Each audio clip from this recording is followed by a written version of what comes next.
Thank you. Thank you very much. Yeah, so in 1969, we put a man on the moon. It's a big deal, I get it. But you know what really blows my mind? All the orbiters and Voyagers up there in space flying around for decades. Yeah, the ISS. It's been flying for 18 years nonstop. I used to think that was a lot. Then I found out about Voyager 1.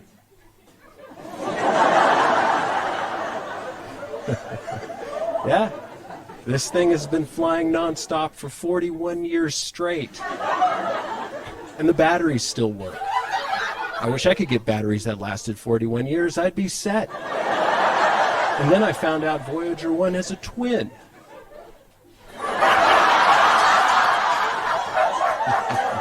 Yeah, Voyager 2. It was launched 17 days before Voyager 1.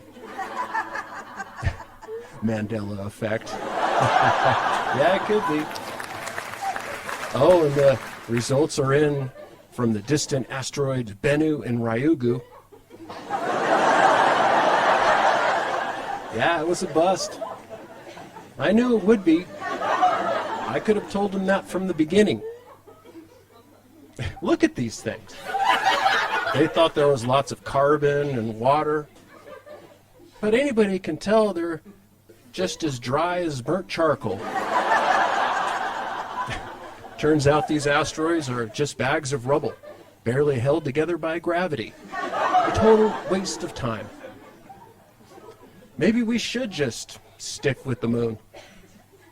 We've gone there a lot in the past. And plus, in July this year, it's the big 50-year anniversary of Apollo 11. The first man on the moon. Yeah. But guess what I found out?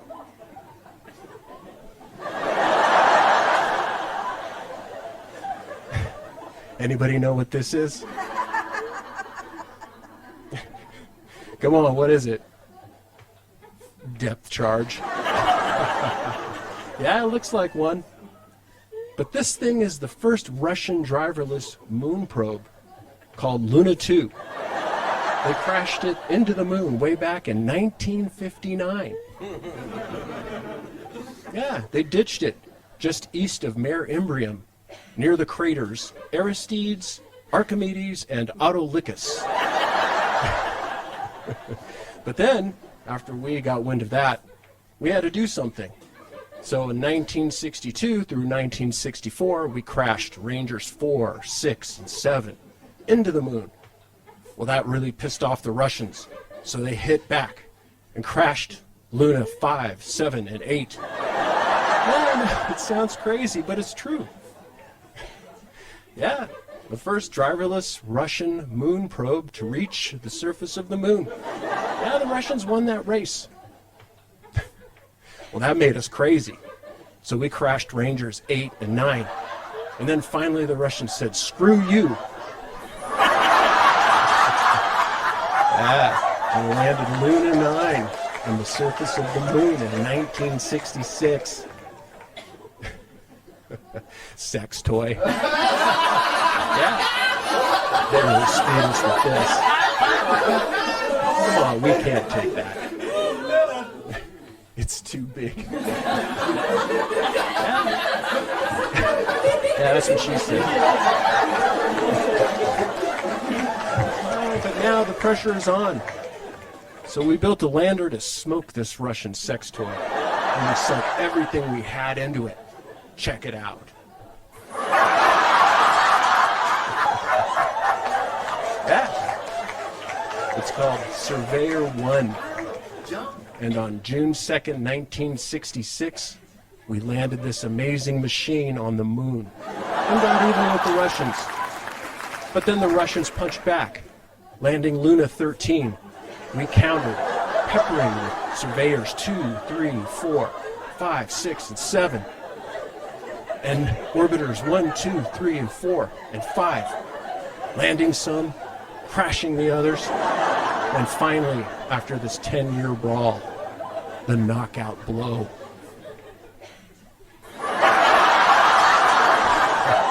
Yeah, that's right. We put a man on the moon. Small step for man,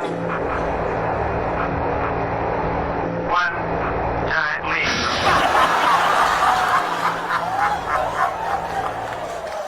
Yeah, so I heard NASA is accelerating plans to return Americans to the moon, but this time to stay for good. Yeah, I don't know what the rush is, but they say it's important that we get back to the moon as fast as possible. That would be amazing, but we all know how hard it is to get back to the moon. We'd go back in a nanosecond. Yeah, but we lost the directions. That's right. In 5 years, though, we're going back. Yeah, we're going to do it. We even have a landing zone picked out. Right here, near Shackleton Crater, at the south pole of the moon. And in 2026, NASA is going to build a nice little place to stay called the Lunar Gateway. Yeah, a little space hotel. No, not on the moon. Too dangerous. Poke a hole in your spacesuit and that's it. So they're going to build this little space station hotel where it's easy to build a space station hotel. Right here, in the moon's orbit. Yeah, it makes the most sense. All the building materials are weightless and easy to handle. The perfect location, too. Check out that view.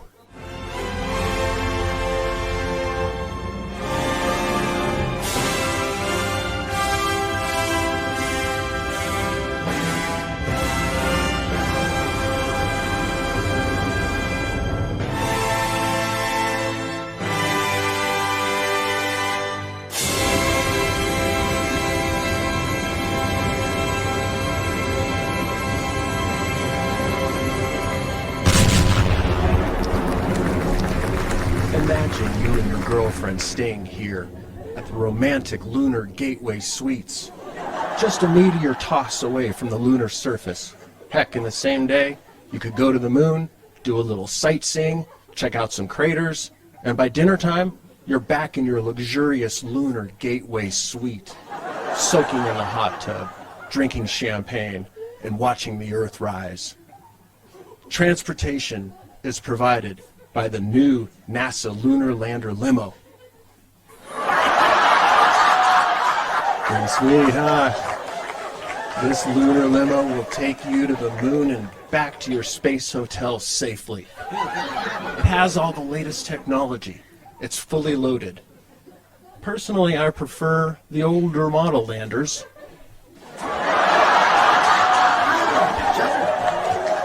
Right, a 60s classic. A real workhorse, and completely manual. No fancy software that can get hacked, none of that. Hey, you know what I'm talking about. No nonsense. I love that old body style. Just look at those clean lines. To me, it doesn't get any better. But they're making fancier models now, that's fine. Sure, I get it. I like to be comfortable when I travel too. But first class is expensive. And then when you get to the moon, you need to rent a rover.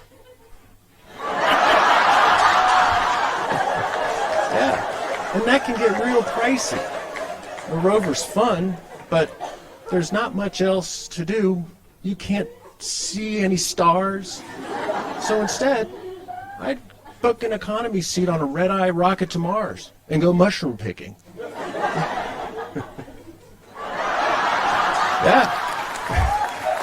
Yeah, they've got shrooms growing on Mars. Yes, they do. I know it sounds crazy, but it's true. Those are the good kind. Just imagine drinking some Mars mushroom tea, getting on a mountain bike, and tripping out on all the broken down rovers and landers everywhere. I'd pay a premium for that trip. Burning Man. What is it? I don't care. Give me that thing. Give it to me.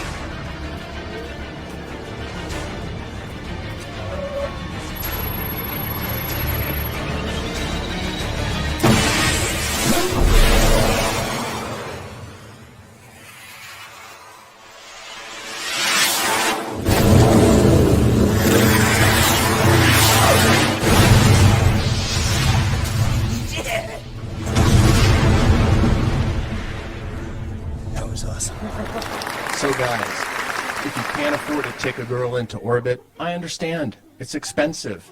But there is a solution. Give her Vector, the scent of space, the newest fragrance by Lockheed Martin. Drive her wild with its deep metallic bass, balanced by a subtle yet seductive fiery undertone that burns off clean like a chemtrail in the atmosphere. So give her Vector, a fragrance that's truly out of this world.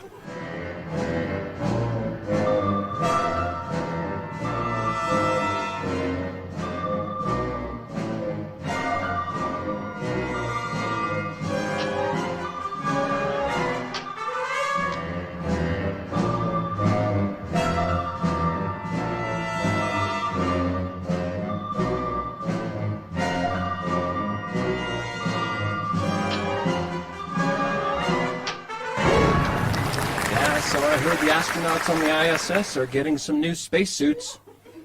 I know that doesn't sound like a big deal until I found out the ones that they were using up there are 40 years old. Yeah, it sounds crazy, but it's true. I had no idea space work suits could last that long. My Carhartt work pants are only a couple of years old, and they're totally worn out. Holes in the knees, torn pockets, they're trashed. I wish I could get a pair of work pants that lasted 40 years. I'd be set.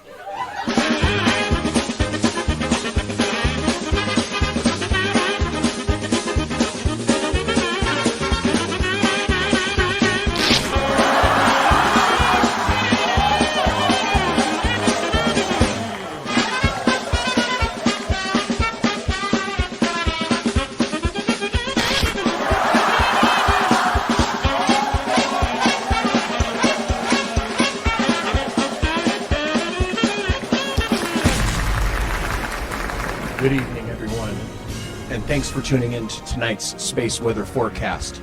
But first, a quick message from our sponsor.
Tonight, geomagnetic unrest for the next 2 days. Earth will pass through a minor stream of solar wind flowing from a southern hole in the sun's atmosphere. Here's the sun. Over there, a coronal hole. The powerful solar wind shoots out, and we catch a solar breeze. Good name for a drink. Yeah, it sounds like a good one. But later tonight, Arctic sky watchers are in for a real treat. The beautiful aurora will be dancing around the pole tonight. No cover charge and complimentary solar breeze all night. Come on, you're guaranteed a good time.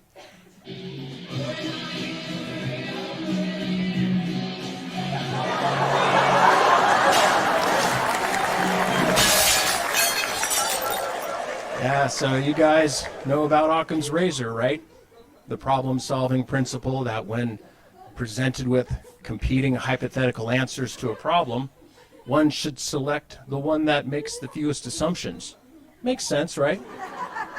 The answer that's the least complicated, the simplest answer.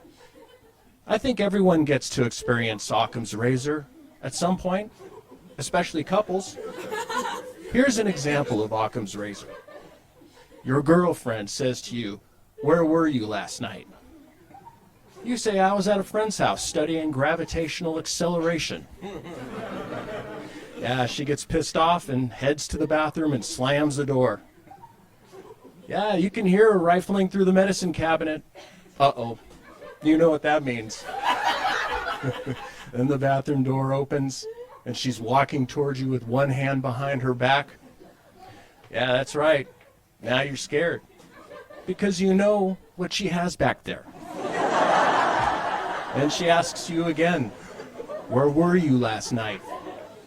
And you say, "Look, I was studying gravitational acceleration, honest." And she gets right in your face and says, "Okay, tell me how gravitational acceleration works." So you tell her. Every planetary body, including Earth, is surrounded by its own gravitational field, which can be conceptualized with Newtonian physics as exerting an attractive force on all objects. Then she says, "Oh, she was an attractive force, huh?" And you say, "No, no, no.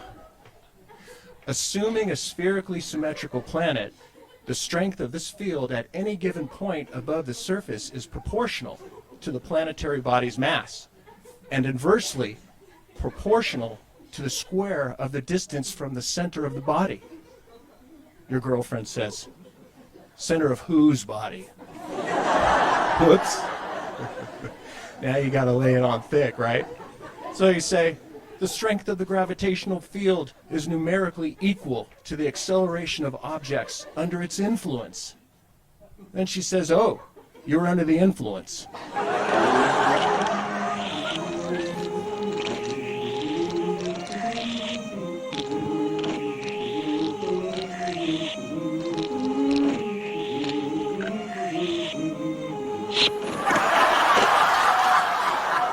And after a nice dinner at the lunar restaurant, the Sea of Tranquility, you can both go for a walk on the moon.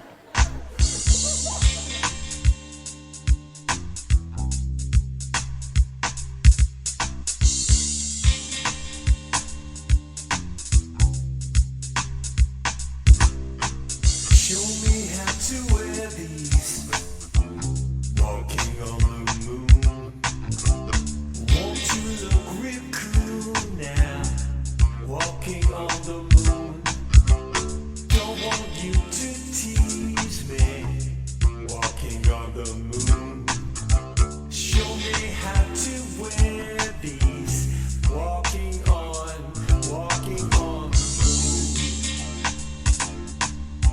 So missing. I'm thinking my days away. No way. And if a surprise happens, some say tomorrow's another day. And you say I may as well play.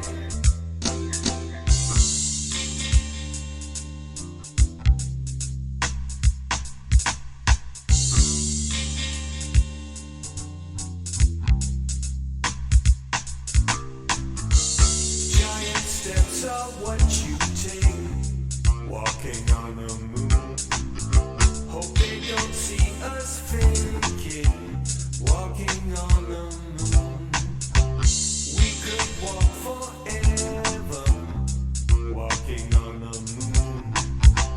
We'll take it together. Walking on the moon.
Yeah, so being a flat earther is great. It's a real relief. No more ball games, right? Everything is easier, and the world makes sense now. Yeah, I know we had some good times on the ball, but I'm glad those days are gone, right? That's right, she knows. It's much easier being a flat earther, right? Everything slows down. No more of that crazy spinning out of control. You're able to relax and enjoy the world as it is. Right? Things are more peaceful. No stress. Yeah, you know what I'm talking about. I know it's rough at first when you find out the earth is flat. I get it. But after a while, it's all good. Yeah. Can't go back. Yeah, I can't go back either. Just imagine trying to play all those ball games now. No way. That would take too much energy. And plus, I couldn't do it if I tried. So forget it. Those days are over. Long gone. And that's fine by me. Frankly, I look forward to being old and flat, sitting in my easy chair and laughing at the news. I protect these gorgeous birds.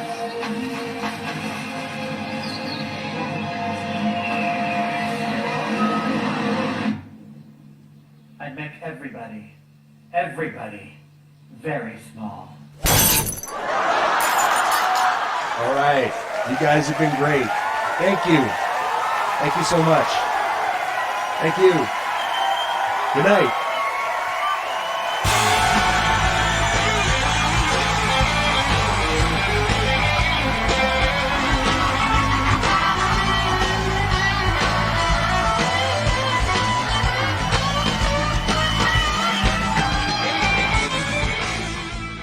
How much is that doggy in the window?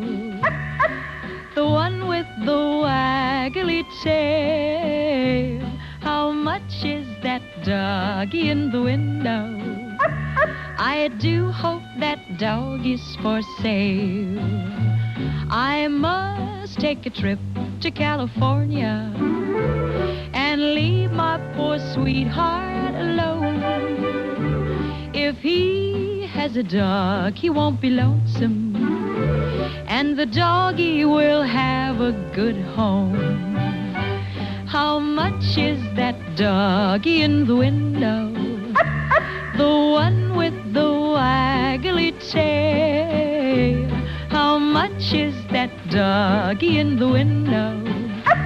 I do hope that dog is for sale.